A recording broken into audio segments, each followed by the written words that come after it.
I think with other guys mixing in, taking away, 200-300 yards with Tanner Hudson and with Drew Sample and Eric All even kind of being active and chipping away. You think Tanner Hudson makes his roster?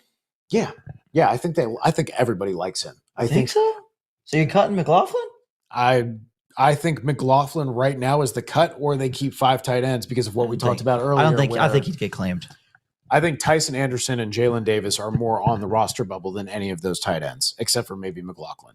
And I think that would probably be, again, what we talk about. If you want to keep 5 linebackers, if you want to keep 5 tight ends, you have to make concessions at wide receiver and corner. And if they say, hey, our 1 through 6 is so damn good with Jamar and T and Yoshivas and Trent Irwin and Charlie Jones and Jermaine Burton, and then we don't even have to necessarily keep Shedrick Jackson or Kwame Lassiter.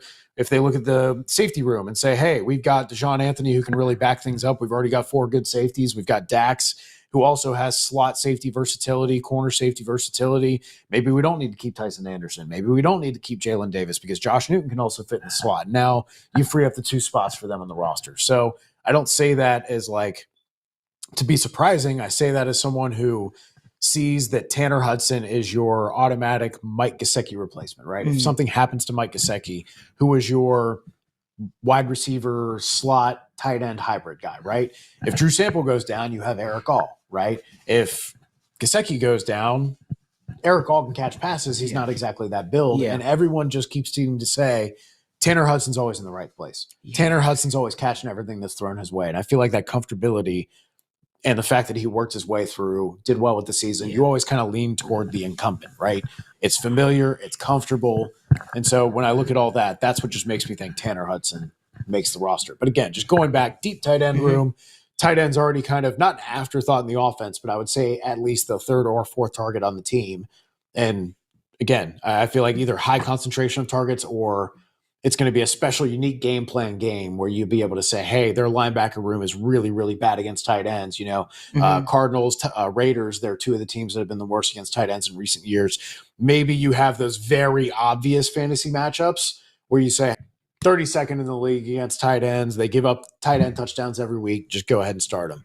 I feel like the games where he's going to be involved, and it will be a Gesicki game, will be easy to predict. So where you will have value with him on your roster. He will be a value pick in the 10th, 11th, 12th round, right? But I don't see him necessarily outperforming some of these other tight ends that are just going to have near every down roles.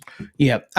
So I hear where you're coming from. I think if you have to, if we're comparing the two, if we're saying who makes the roster, and I know that wasn't the initial question, but I see a lot of people pushing back on your point when it comes to that. I do feel like McLachlan would make the roster over Hudson, only because I feel like a lot of the things that we be looking for Hudson to do, I feel like McLachlan can do, and I feel like he might have the higher ceiling out of the 2. Oh, for sure. He's 130. Yeah. I completely understand. I'm just saying, how many times have we had this conversation where they lean toward the veteran, they lean toward the incumbent, they lean toward the guy. I just feel like he was this year. I feel like when they re-signed Tanner Hudson, they re-signed him with the thought process of, what if? But again, I think they keep all 5. No. I understand what you're coming from. Well, 6 if you consider the Cal Diamond, right? Cal Diamond. Oh, the long snapper. Diamond, I hate that, by the way. I forgot to be honest. I hate that. But no, when I look at it, I say, I feel like you're almost in a situation if you have to cut one. I feel like they brought Tanner Hudson back with the thought process of, if we don't address the tight end position to the way that we want to, he'll just come back because he showed enough flashes. But now it's like you see production from Eric All, you see production from Tanner McLachlan, you see production, what Mike Gesicki is. It's like, we probably can move, especially if a team comes calling saying, hey, what would you want for Tanner? I just don't think you can keep 5 tight ends on a team that doesn't use them, man. Like I get it, I but I don't know. No, it's gonna be interesting. Like, listen, so here's what I think the spot that the Bengals are in, I think we all can agree on this. It's a positive spot. It means that this is probably going to be one of the more competitive cut downs we've ever seen under the Zach Taylor era here in Cincinnati. And this is a good thing, right? You obviously don't want to lose good players, but if you're in a situation where you have to make a decision and say, hey, we got to cut a guy that's been productive for us, who was consistent for us last season, because when you called on him, when you leaned on him, he was there. And he showed up. Minus the little throw.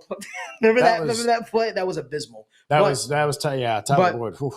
When I say that, you have the opportunity to,